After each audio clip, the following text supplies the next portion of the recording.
আমার ভাইকে ছেড়ে দিন, তার সংসার আছে, আমার আর অবশিষ্ট কিছু নেই। আমার স্বামী কোনোদিন ফিরবে না। আমার ছেলেও সব যোগাযোগ বন্ধ করে দিয়েছে। প্রতিশোধের শুরু আমার থেকে হয়েছে। আমাকে না হয় শাস্তি দিন। শান্তনু ফের হাসলো।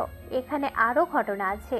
হেসে বলল, শুধু আপনার সাথেই প্রতারণার কারণ নয়, আপনার ভাই সরোয়ার ব্রাদার্স দখল করতে চেয়েছিল, কারণ তার ব্যবসা এখন নিঃস্ব হওয়ার দ্বার প্রান্তে দাঁড়িয়েছে। আপনার স্বামী স্ত্রী যাওয়ার সাথে সাথে হয়তো নিয়েও নিতেন, হয়তো নিয়েও নিতেন, পারেননি আমাদের কারণে।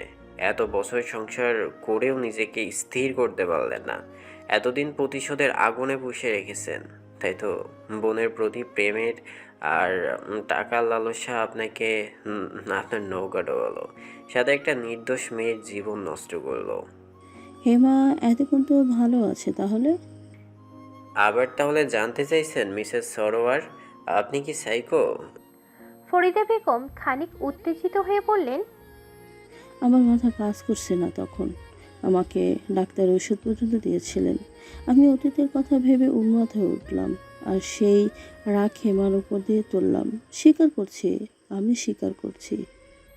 জোরে জোরে নিঃশ্বাস ফেললেন ফরিদা বেগম। অস্থির হয়ে উঠেছেন। শান্তনু বুঝতে পারল হেমার চেয়ে বেশি মানসিক সমস্যা আছে এই মহিলার। ছোট্টখাট্ট একটি বিষয় কতগুলো মানুষের জীবন নষ্ট করলো। শান্তনু মহিলা কনস্টেবল ডাকলো, বলল, নিজেই আত্মসমর্পণ করেছে, নিজেই জান ওনাকে। ফরিদা বেগম চমকে ওঠেন হঠাৎ করেই। হুট করেই মনে হলো কাজটা কি সে ঠিক করেছে, ভুল করলো না তো কোনো। আবারও পাগল পাগল লাগছে তার। ছটফট শুরু করলেন দাঁড়িয়ে থেকেই। হুট করে আওয়াজ করে কান্না শুরু করলেন। শান্তনু বলল, আর লাভ নেই, বাপ বাপকেও ছাড়ে না। বাড়ি, থানা আর হাসপাতাল, এই ত্রিকোণ জীবনের স্রোতে ভাসছে মাসুক। আচমকা থেমে যায়। মস্তিষ্কের তারে জড়িয়ে আসে সবকিছু। দীর্ঘশ্বাস ফেলে পুনরায় শুরু থেকে শুরু করতে ইচ্ছে হয়। সেমিনারে যাওয়ার পূর্বে কিছু সময় একান্তে মেডিটেশন করেছে মাসুক। 7 জনের এক অভিজ্ঞতা টিম হাজির হয়েছে, সাথে মাসুকও। রোগীদের চেক আপ, ফাইল স্টাডি এবং পরামর্শ শেষে একে একে বক্তব্য রেখেছেন তারা। মাসুক স্বল্পভাষী, আয়তনে ছোট্ট অথচ গভীর প্রখর। মৃদু কণ্ঠে স্পিচ রাখল। মন আর মস্তিষ্কের দৃঢ়তায় যদি একদিন বেশি বাঁচা যায় তবে ক্ষতি কি? একদিন অতিরিক্ত এই পৃথিবীর মুখ দেখার শান্তি অমূল্য। আমি বলবো শরীর আর মস্তিষ্ক একে অপরের সাথে সেতুবদ্ধ। যখন এই ভাবনা ছেড়ে দেবেন যে আপনার কোনো রোগ রয়েছে, সেই দিনই রোগ 10% সেরে যায়।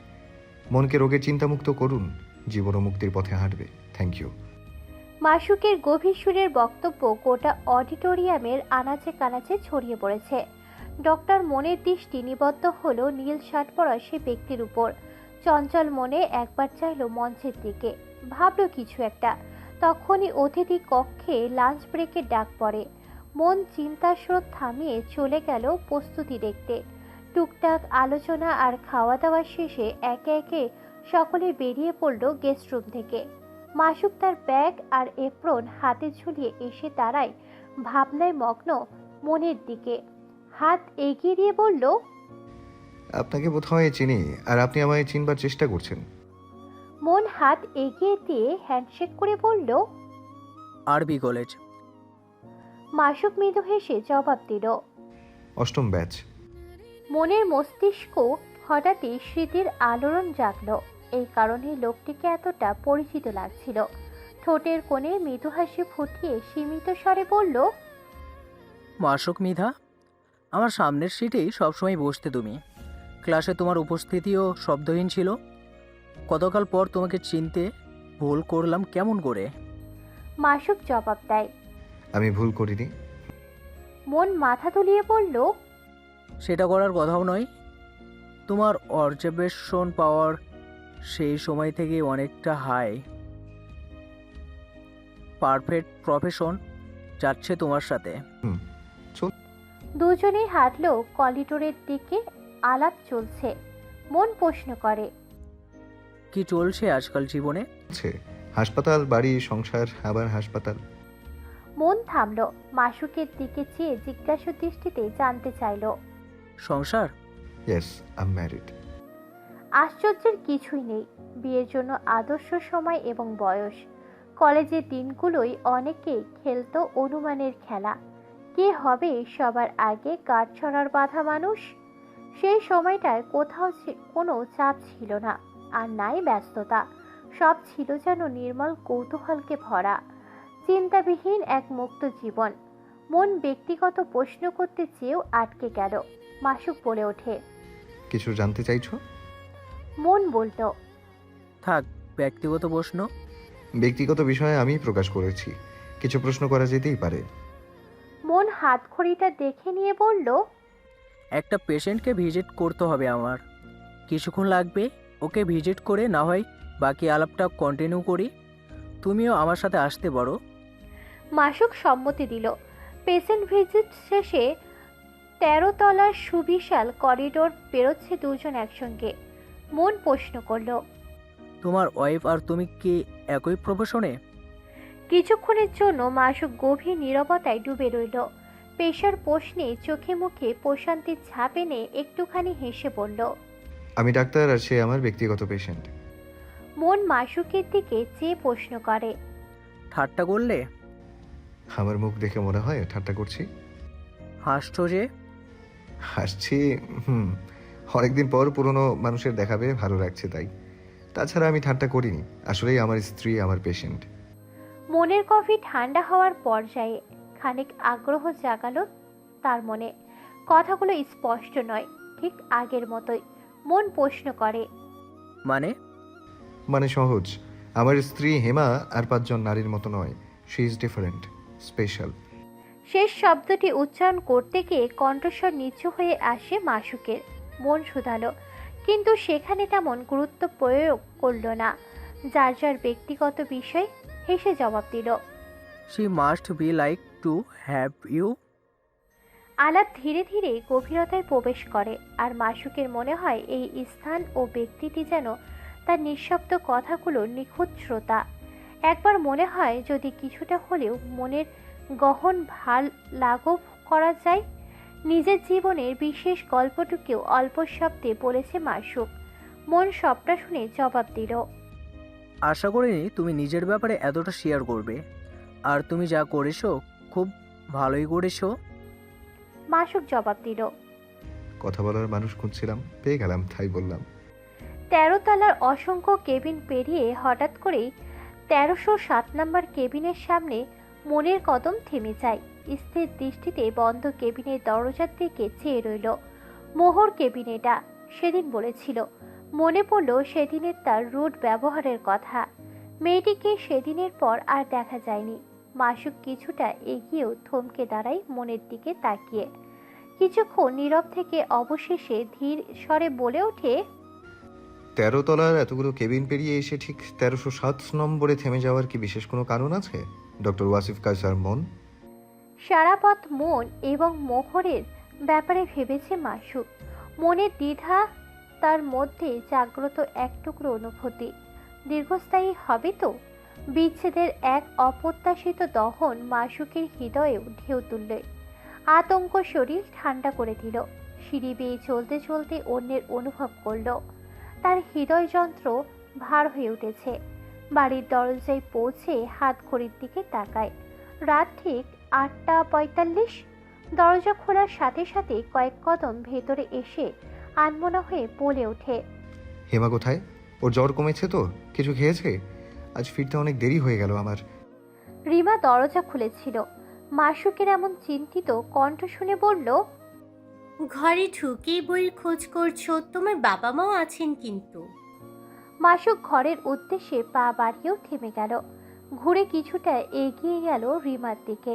তার সাথে কথাবার্তা শুরু থেকে কম বলে মাসুক। দেবর ভাবে ঠাট্টা মশকরা তার পছন্দ নয় একদমই।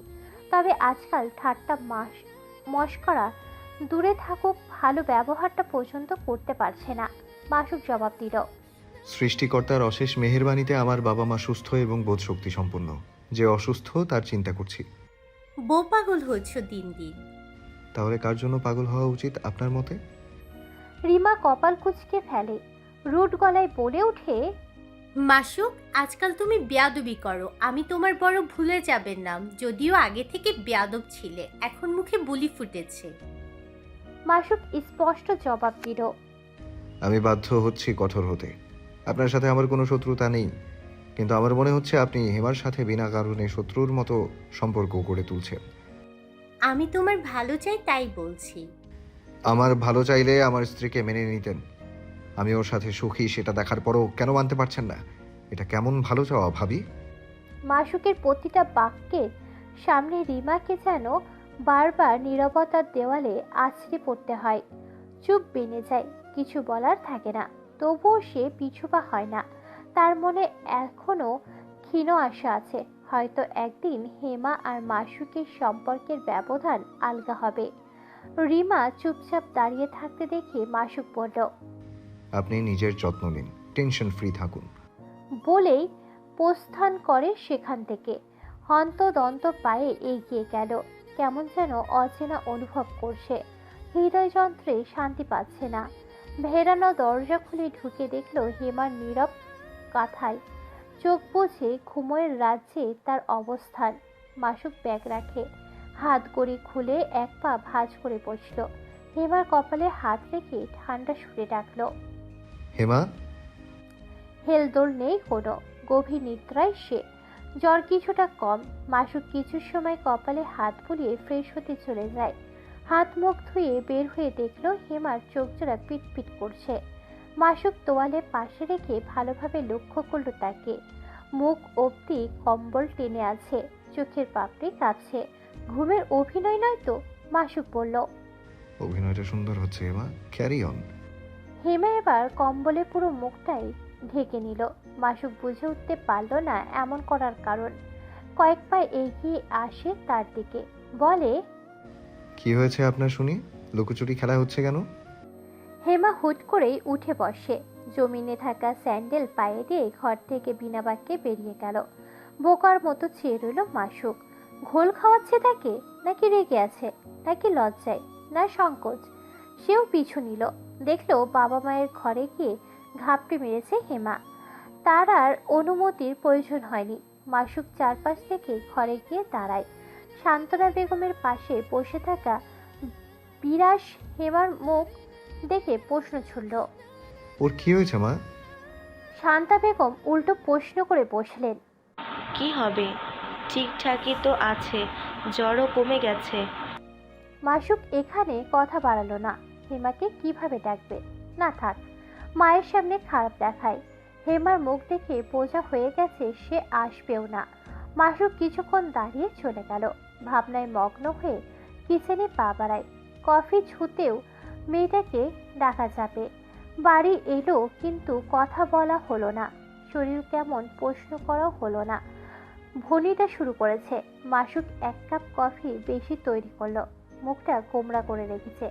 সারাদিনের ক্লান্তি শেষে হেমা মেডিসিনের মতোই প্রয়োজন। হোক সে অবুঝ, সবকিছু বুঝতে হবে এমন কোনো কথা নেই। সেই মেডিসিনকে কাছে ডাকতে কফি নিয়ে মায়ের ঘরের সামনে দাঁড়িয়ে প্রশ্ন করে, হেমা, কফি করেছি, খাবে? হেমা মুখ ফিরিয়ে নিল। তার ভঙ্গিতে কোনো বাচ্চামো নেই। একজন স্বাভাবিক নারী যে রূপ রেগে থাকে ঠিক তেমনি। বিষয়টা আরো ভাবালো মাসুককে। ছলনা করে অভিমান, ইচ্ছাকৃত রেগে থাকা, সেই সব মাসুক বোঝে। মুখ দেখে মন পড়তে শিখে গেছে হেমার। আজ তার মুখ মলিন।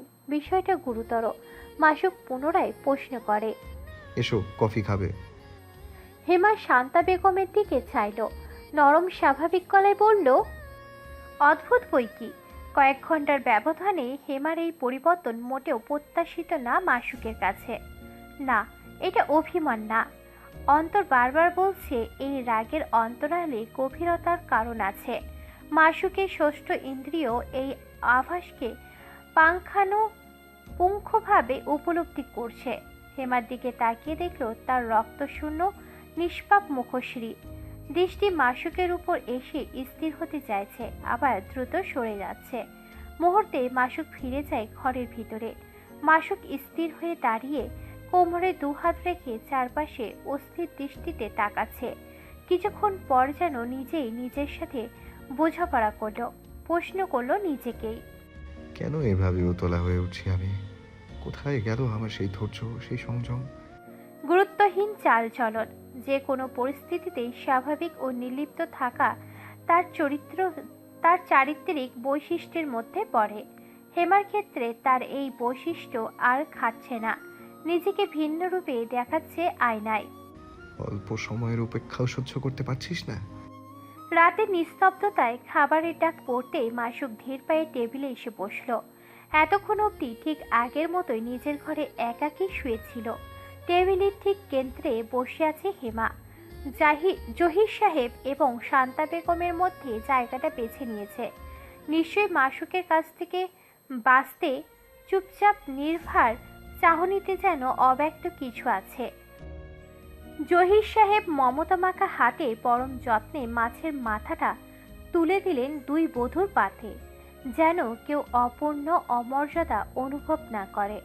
হেমা নিরুৎসাহ মুখে নীরব হাত বাড়িয়ে দিল ভাতের প্লেটে, চোখের কোণে অনাদিত বিষাদ। জহির সাহেব হেমার উদ্দেশ্যে বললেন, খেয়ে নাও মা, না খেলে শরীর যে আরো অসুস্থ হয়ে পড়বে। ভালো লাগে না, অন্য কিছু খাবো। মাসুক সবাইকে পিছনে ফেলে দ্রুত প্রশ্ন করল। কি খাবে? গোশত?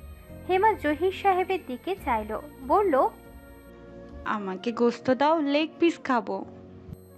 মাসুকের গলায় ভাত যেন বিধে রইল। তার নজর থেমে আছে হেমার শান্ত অথচ নির্লিপ্ত মুখের দিকে। নিজেকে কোথাও যেন অপ্রয়োজনীয় মনে হলো। তার কাছে চাইলে কি সে দিত না? কেন এড়িয়ে চলছে হেমা? অপরাধটা কি? মৃদুল হুট করে প্রশ্ন করে, আদৌ সুস্থ হবে তো, নাকি সারা জীবন এভাবেই চলবে? এক যন্ত্রণা কি কোনোভাবে কম ছিল যে তার ভাইও এসে জুড়ে বসলো? মাসুক রিমার দিকে তাকালো। দুজনে মিলিত পরিকল্পনায় স্পষ্ট বোঝা যায়। জহির সাহেব মাসুকের দিকে একবার তাকিয়ে মৃদুলের উদ্দেশ্যে বললেন, খাওয়ার সময় এত কথার দরকার নেই। মৃদুল বলল, এই একটা কারণে আমাদের মধ্যে সম্পর্কে দূরত্ব আসছে বাবা। আপনি কি লক্ষ্য করছেন? যে যার মতো থাকে, কেউ কারো ধারে ধারে না। মাসুক নরম গলায় জবাব দিল, আগেও এমনই ছিল ভাইয়া। এখানে দোষ আমারই বেশি। আমি নিজেকে গুটিয়ে রেখেছিলাম এবং রেখেছি। মৃদুল তাচ্ছিল্যের স্বরে বলল, আমাদের সাথে আরো দূরত্ব হয়েছে এই মেয়ের কারণে। মাসুক তড়িঘড়ি অবশিষ্ট খাবার খেলে দ্রুত হাত ধুয়ে নির্জন ঘরে ফিরে গেল। তর্ক করার জন্যে আপাতত। অন্তরটা ক্ষতবিক্ষত হলেও আপাতত নিজেকে সংযত রাখাই তার প্রয়োজন। মস্তিষ্কের উদ্বেগিত শ্রোতাকে সামলাতে এক চিলতে প্রশান্তির খোঁজে নিজেকে একাকী ঘরের বাতি নিভিয়ে বারান্দায় গিয়ে বসল। বারান্দার নিস্তব্ধতায় কখন ঘন্টার পর ঘন্টা কেটে গেছে তার হিসেব নেই মাসুকে। সে ছিল জীবনের জটিল গণিতিক অঙ্কের বিভোর। ভেবেছে শুরু থেকে সবটা। মধ্যে শান্তনুর সাথে আলাপচারিতার ঘড়ির কাঁটা 12 ছুঁয়ে ফেলেছে। ঘরে ফিরেই আলো জ্বালাতেই চোখে পড়ল এক নারী মূর্তি। নিঃশব্দে কোনায় কম্বল মুড়িয়ে গুটিসুটি হয়ে শুয়ে আছে। মাসুক বিস্ময়ে এগিয়ে গেল দ্রুত পায়ে। হেমা কখন এলো? হেমার পাশে বসে ডেকে বলল, জেগে আছো? হেমা নির্বিকার, নিরুত্তর। মাসুক ফের প্রশ্ন করে, তোমার কি বেশি খারাপ লাগছে?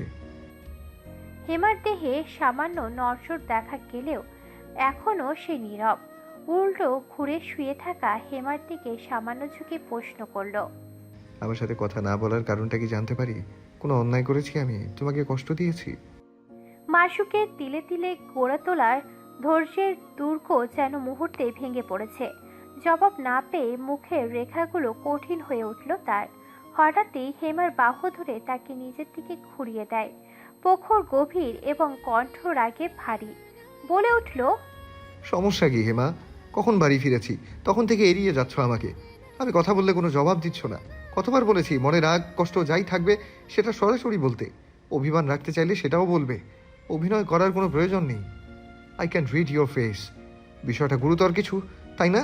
কি লুকাচ্ছ বলো আমাকে। মাসুক জানতো যে কোনো জবাব আসবে না। এক পলকে হেমাকে টেনে বুকে জড়িয়ে নিল জোরপূর্বক। মূর্তির ন্যায় হয়ে আছে হেমা। অধিকার খাটালো নিজের সাথে মিশিয়ে রেখে। কঠিন আদেশের সুরে বলল, শান্ত হয়ে শুয়ে থাকবে, বুঝেছ? তোমার এই যন্ত্রণা আমি কিছুতেই আর সহ্য করবো না, বলে দিচ্ছি। সন্ধ্যা থেকে নাটক দেখছি তোমার। এসব কৌশল আমার সহ্যের সীমা পেরিয়ে গেছে। আমি ফিরলে আমার পাশে থাকা তোমার জন্য বাধ্যতামূলক, কোনো টালবাহানা চলবে না। তোমার ইচ্ছে থাকুক আর না থাকুক, আমার এতে কিছু যায় আসে না। আমাকে পেয়েছো কি তোমরা? যে যেভাবে পারছো চড়াও হচ্ছ আমার উপর। এভাবে চলতে থাকলে আমি মানসিক ভারসাম্য হারাবো। আমাকে শান্তি দাও প্লিজ। মাসুক ধীরে চশমাটা খুলে চোখ বুঝল। বক্ষস্থলে আগলে রাখা হেমার উপস্থিতি হৃদয়ের অতল ছুঁয়েছে। আজকের এই সংস্পর্শ গভীরতর। ঝড় শেষে প্রকৃতি যেমন সৌন্দর্য ছড়ায়, তেমনি এই দূরত্বের পর সান্নিধ্য প্রশান্তিদায়ক। হেমার চুলের মুগ্ধকর সুবাসে আশ্রয় খুঁজে পেল। মস্তিষ্ক শান্ত হয়ে আসে, সাথে চোখ ভর। মিনিট 10 পর মৃদু কান্নাজড়িত কণ্ঠে প্রশ্ন এলো, আমাকে বাবা মায়ের কাছে যেতে দিচ্ছ না? নিজের কাছে আটকে রেখেছো কেন? আমি তাদের কাছে যেতে চাই। তুমিও কি ওই খারাপ লোকগুলোর মতন আমাকে মেরে ফেলবে? মাসুকের অন্তরে তীব্র ক্ষোভের বহিন জ্বলে উঠেছে। ধৈর্যের সমস্ত বাঁধ এক নিমিষে ভেঙে গুড়িয়ে পড়েছে তার ভিতর। মনোবল টিকিয়ে রাখতে যতই চেষ্টা করুক, অন্তদাহ তাকে গ্রাস করেছে। ফরিদা বেগম আর জব্বার সাহেবের দিকে তাকিয়ে মাসুকের মনে হচ্ছে তাদের নিজ হাতে খুন করতে পারলে শান্তি মিলবে। হেমা, তার পরিবার, এমনকি খতিব সরোয়ার, প্রত্যেকেরই যেন তার জীবন নষ্টের পিছনে দায়ী এই দুইজন। মৃত্যুও যেন তাদের জন্য স্বল্প শাস্তি। আমি এই মেয়েটাকে কি করে সামলাচ্ছি আপনারা জানেন না। আপনাদের মধ্যে কি একটুও মানুষত্ব অবশিষ্ট ছিল না? ওর বাবা মাকে খুন করেছেন, ওকে একটা সুস্থ স্বাভাবিক জীবন দিতে পারতেন। মাসুকের মাঝে চাপা যন্ত্রণা, কণ্ঠস্বরে প্রকাশ পাচ্ছে সেটা। শব্দহীন সে আর্তনাদ যেন বুক চিরে ক্রোধের সুরে বেরিয়ে আসছে। শান্তনু বন্ধুর দিকে এক দৃষ্টিতে চেয়ে রইল। কি ভয়ঙ্কর পরিবর্তন!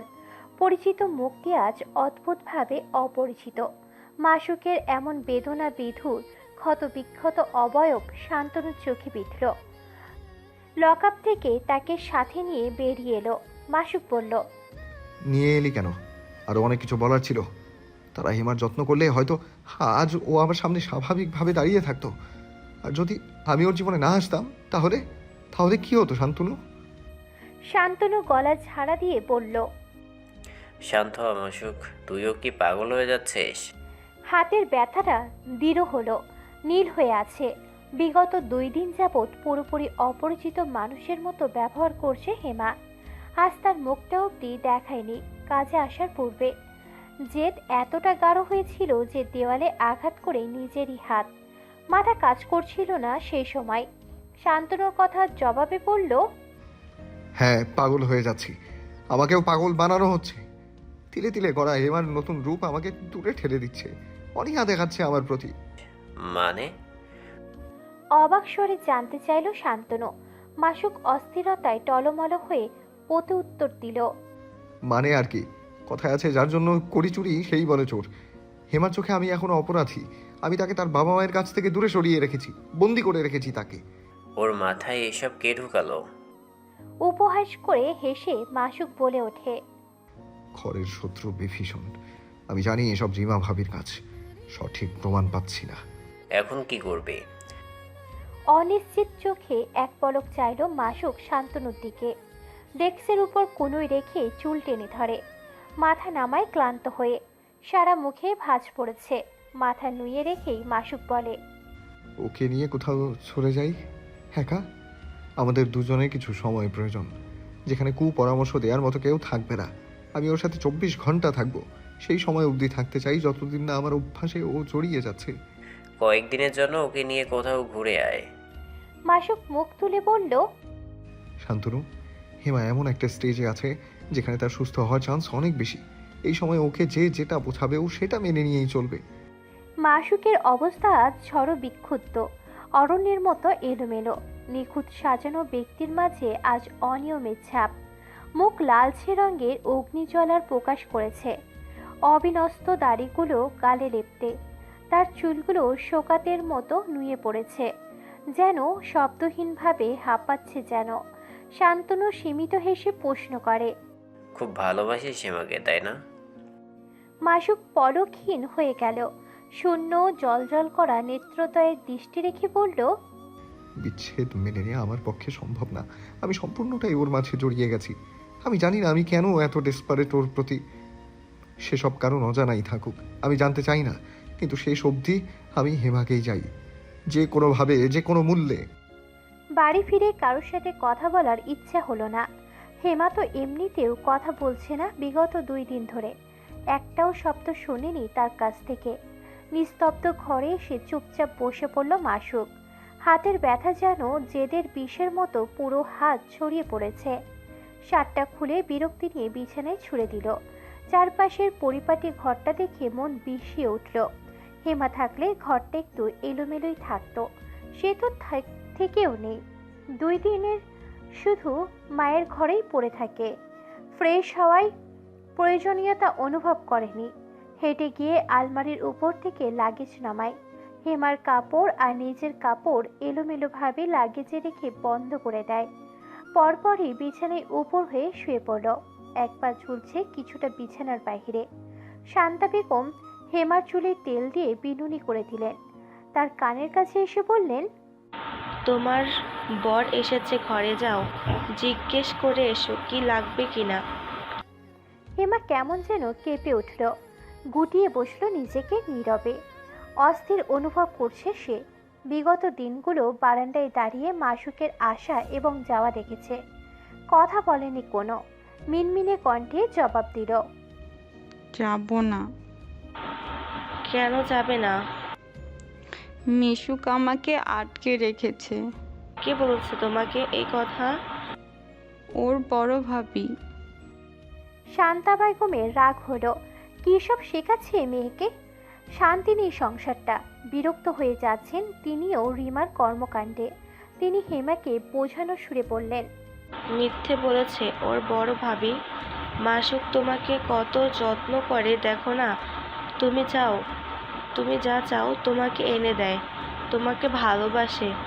ভাবি তোমাকে ভালোবাসে। হেমা মাথা দোলায়, বলে, না, আমার দিকে চোখ পাকিয়ে তাকায়। আমাকে সে পছন্দ করে না, পাগল বলে।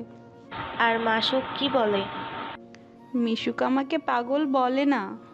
এবার বলো তো, কে তোমাকে বেশি ভালোবাসে, মাসুক নাকি ওর ভাবি? হেমা কিছুক্ষণ থেমে ভাবার জন্য সময় নিল। তার মনও যে ভালো নেই, অস্থিরতায় দোলাচল করছে। সেও চায় মাসুকের কাছে যেতে, কিন্তু মন যেন এক অদৃশ্য বাধায় আটকে গেছে।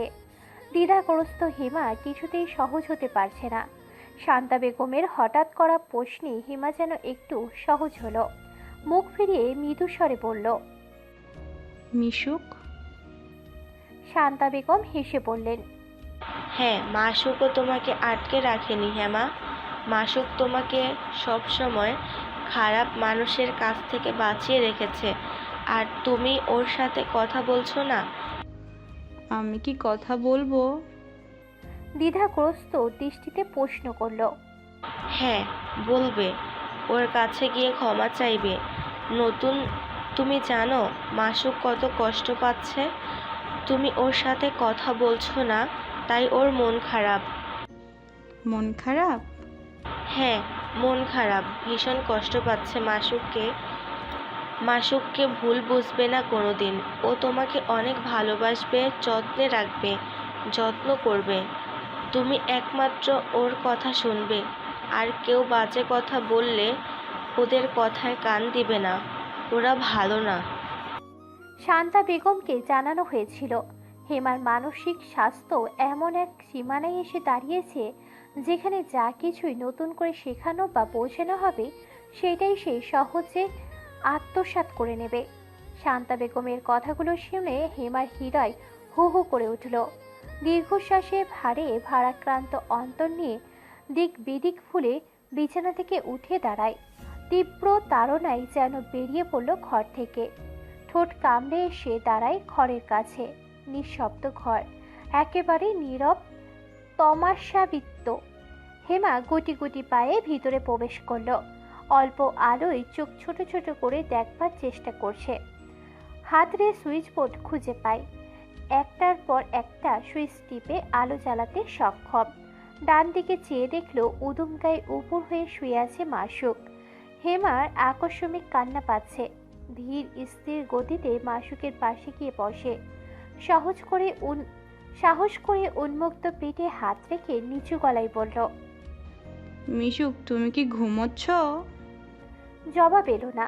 হেমা ঘাড় উঁচু করে দেখলো মাসুকের অন্যদিকে ঘুরিয়ে রাখা মুখটা, চোখ বন্ধ।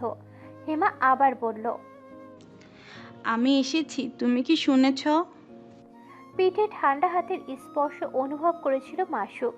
দ্বিতীয় দফা প্রশ্নের জবাবে ভারী গলায় ছোট্ট করে জবাব দিল, হুম। এই তো তুমি জেগে আছো, আমার দিকে তাকাও, আমি তোমাকে সরি বলবো।